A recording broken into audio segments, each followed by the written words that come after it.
तरह की अश्लील बातें थी कि अभी घर और जगह हो ही गया है, बस धीरे से इनको हटाना है।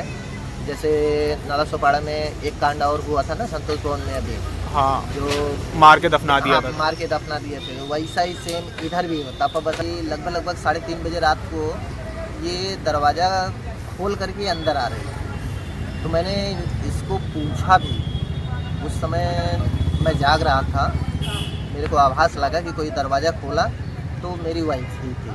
तो मैंने पूछा भी कि इतने टाइम को क्यों बाहर थी। तो वो क्या बोली कि एक बाजू वाले दुबे जी हैं, मैं उनके यहाँ गई थी। ये लगभग 2 साल से ऐसा चल रहा है। 2 साल से किस तरह से था मतलब रिलेशन? जैसे खाना पीना खाओ, हम्म। सो जाओ, बच्चों के साथ में वो सो जाती, मैं अलग सो जाता। फिर संसार में पति पत्नी का रिश्ता अटूट होता है, प्यार मोहब्बत एहसास विश्वास का होता है, लेकिन जब उसी विश्वास में अविश्वास पनपने लगे तो इसे भर पाना आजीवन बेहद मुश्किल होता है। कड़वाहट भरी जिंदगी हो जाती है और इस जिंदगी को निभाना भी जीवन इंसान के लिए बहुत पीड़ादायक होता है। नाला सोपारा के रहने वाले एक व्यक्ति के साथ भी कुछ इसी प्रकार से हुआ। जिंदगी बहुत अच्छी चल रही थी, शादी करीब 13-14 साल हो गए थे, बहुत ही शानदार तरीके से संबंध बहुत अच्छे थे मियां बीवी के। लेकिन उसके बाद उस व्यक्ति ने बताया कि पिछले कुछ समय से मेरे साथ मेरी वाइफ का जो रिश्ता था वो बिगड़ने लगा, उसमें कहीं ना कहीं एक अविश्वास पनपने लगा, वो मुझसे कुछ ना कुछ चुराने लगी, छुपाने लगी। कई दफ़ा मैंने उसे रात को अंधेरी में 3 बजे घर से बाहर जाते हुए देखा। मैंने पूछा कि क्या वजह थी कि रात को 3 बजे तुम घर से बाहर थी, तो उसने बताने से इनकार कर दिया। बात मोड़ते हुए उसने कहा कि पड़ोस में रहने वाली एक अपनी सहेली से मिलने के लिए गई थी, और भी कुछ वजह थी। यहाँ तक कि उस व्यक्ति ने बताया कि मुझे कुछ सबूत भी मिले अपनी वाइफ के खिलाफ, जिसमें कुछ अश्लील बातें थी। आप देख करके उस व्यक्ति ने जब वो अश्लील बातें सुनी तो उसकी रूह कांप गई, और एक तरह से कह सकते हैं कि बहुत ही पीड़ादायक उस व्यक्ति के साथ में उस समय रहा। लेकिन इन सब के बावजूद उस व्यक्ति ने कहा कि लाख मेरी बीवी बुरी है, उन सब के बावजूद मैं अपने बच्चों की खातिर उसके साथ रहने के लिए तैयार हूँ, जैसी चाहे वैसे रह सकती है। हमने इस व्यक्ति से बात की, आइए सुनते हैं। हालांकि व्यक्ति का नाम हम नहीं बता सकते, जाहिर नहीं कर सकते। आइए सुनते हैं उस व्यक्ति ने अपनी दुख भरी कहानी क्या कुछ कहा। हमने इस व्यक्ति से बात की, आइए सुनते हैं उस व्यक्ति ने क्या कुछ कहा। उनका चल रहा है प्रेम प्रसंग था जी। और यहाँ के महाराष्ट्रियन मराठी हैं जो है वैभव सरफरे, इनका रिकॉर्डिंग मेरी वाइफ के मोबाइल में था। तो जब भी मैंने ये सुना मोबाइल पे, जब भी रिकॉर्डिंग सुना, तो मैंने अपने वाइफ वगैरह से भी बात किया बैठा करके, जिसमें तमाम तरह की अश्लील बातें थी। ये सब सुन कर के मैंने अपने वाइफ से जब पूछा तो उन्होंने पहले मना किया कि मेरा ये नहीं है, मैंने सिर्फ बात किया है, चीट किया है। पर बशर्ते जब भी पूरा रिकॉर्डिंग सुना गया तो उसमें हकीकत जो है कुछ अलग था।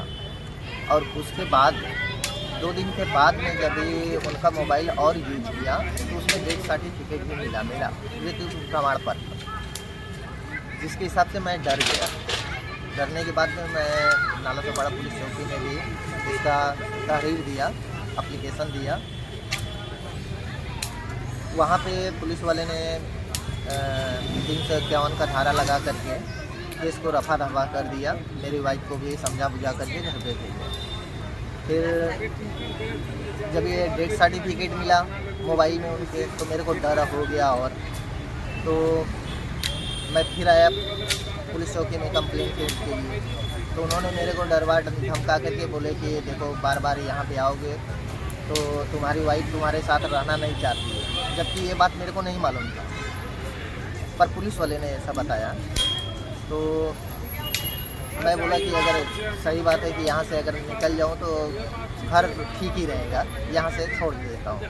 मैं चला गया घर से वहाँ पे इनको बुलाया, अपने वाइफ को बुलाया, टिकट वगैरह कटवा करके सब चीज़। तो मेरा विचार था, घर वालों का विचार था कि घर पे रहेंगे और घर पे ही पढ़ाएंगे लिखाएंगे, अपना वही बनारस में काम करेंगे। पर बशर्ते ऐसा हुआ नहीं। इनके घर वालों का भी सहयोग इनको प्रॉपर मिला, मेरी वाइफ को, इनकी मम्मी का, पापा का, और एक सिकंदर यादव है उसका भी। घर वाले क्या बोल रहे हैं इस घर मामले वाले में? बोल रहे हैं कि तुम छोड़ दो, तो ऐसा क्यों ऐसा? क्योंकि आपके 3 बच्चे भी हैं और अगर आपकी वाइफ आपसे सेपरेट हो जाती है तो बच्चों का भविष्य जो है वो खराब हो पर इन जाएगा। लोगों को नहीं ये दिख रहा है ना, इन लोगों को सिर्फ पैसा दिख रहा है कि मेरे लड़की के नाम पे मैंने लॉकडाउन के समय में एक बिस्सा जगह भी लिया था, जो कि इस समय कीमत 8 लाख रुपए था, पर पता नहीं 5 लाख में बेची कि 4 लाख में बेची, आज तक मेरे को अभी तक मालूम नहीं है कि कितने पैसे में बेची, पर वहाँ का ज़मीन बेच दी। इसके बाद 2025 में फरवरी में मैंने यहाँ नाला सोपाड़ा उस्माल नगरी में एक रूम लिया, वो भी वाइफ का ही नाम से लिया था। ये सब नहीं जानता था कि ऐसी कैटेगरी की या ऐसी दिमाग की मेरी वाइफ है, तो वो भी उसी के नाम पे लिया था।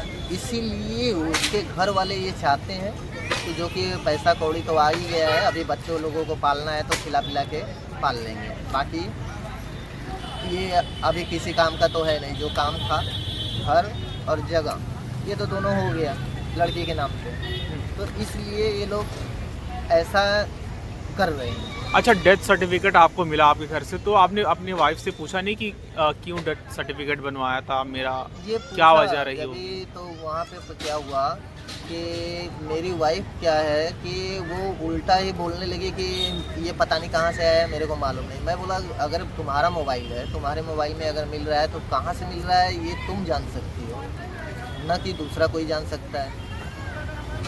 और ये चीज़ का मैंने हकीकत पता करने के लिए भी गांव भी गया था, तो वहाँ पे महानगर पालिका अपना बनारस में लौरा बीर के आसपास में है महानगर पालिका, तो वहाँ पे जो मोहर लगा था मैंने वहाँ पे भी बात किया, तो वहाँ पे वो लोग बोले कि यहाँ से कोई इश्यू हुआ नहीं है। पर इसमें मेरे को तो लगता है कि बहुत बड़ी साजिश थी, कि ये इनका प्लान था, सोचा समझा इनका और जो इनके साथ में वैभव सरफरे था उनका प्लानिंग ही था कि अभी घर और जगह हो ही गया है, बस धीरे से इनको हटाना है।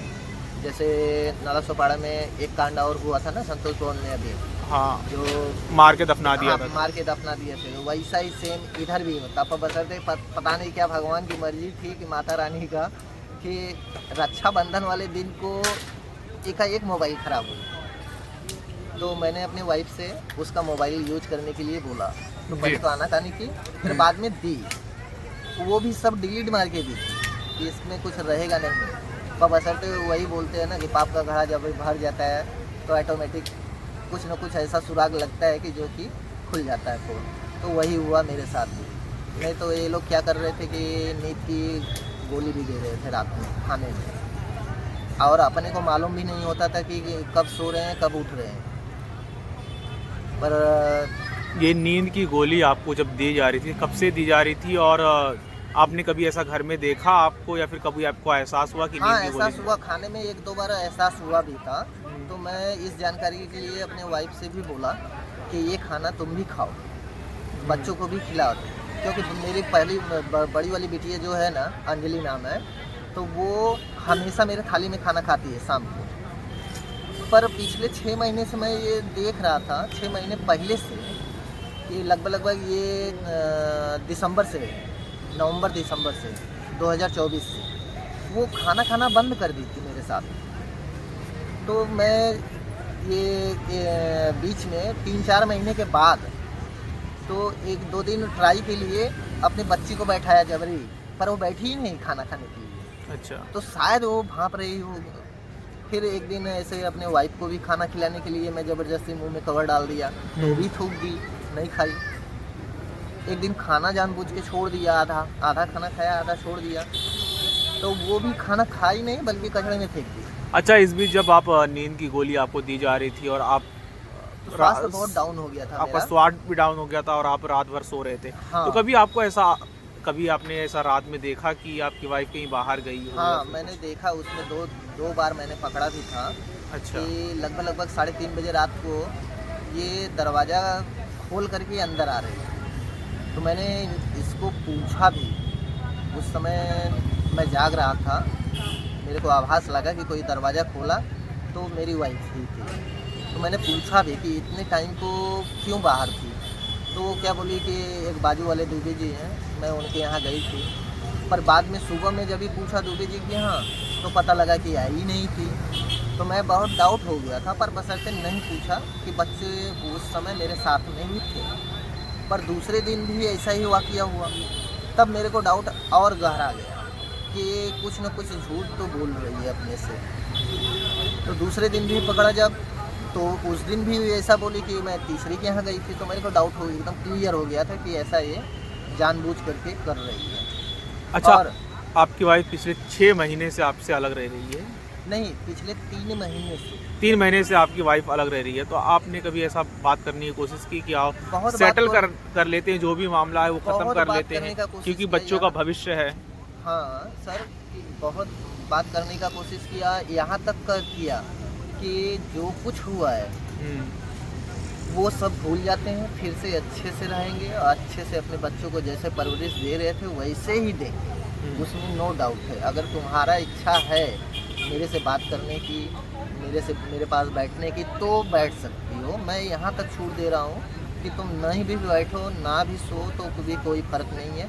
तुम जैसा व्यतीत कर रही थी अपना जीवन बच्चों के साथ, वैसा ही बिहेव करो बच्चों के साथ। मेरे साथ में जैसा कर रही थी, तुम नहीं बोलती थी तो भी वैसा ही था, अब बोलती भी हो तो भी मैं वैसे ही हूँ। अच्छा, कब से आपके बीच में बातचीत नहीं होती थी, और प्यार मोहब्बत कब से आपकी और आपकी वाइफ? ये लगभग 2 साल से ऐसा चल रहा है। 2 साल से किस तरह से था, मतलब रिलेशन? जैसे खाना पीना खाओ, सो जाओ, बच्चों के साथ में वो सो जाती, मैं अलग सो जाता। फिर अच्छा। सुबह उठता, अपना दिन चर्या जैसे काम पे चला जाता, फिर शाम को आता, खाना पीना खाता, फिर सो जाता।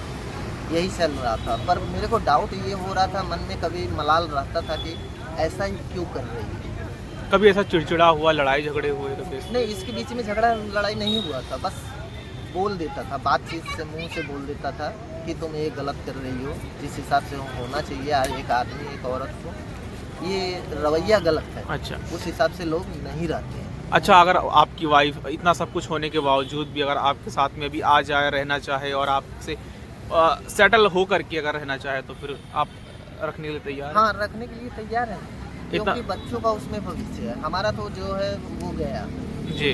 अभी बच्चों का देखना था, और बच्चों का देखना भी है। मैं जब तक रहूँगा मैं बच्चों के प्रति एकदम जैसे पापा पहले था वैसे ही अब, उसमें बदलाव जरा सा भी नहीं है।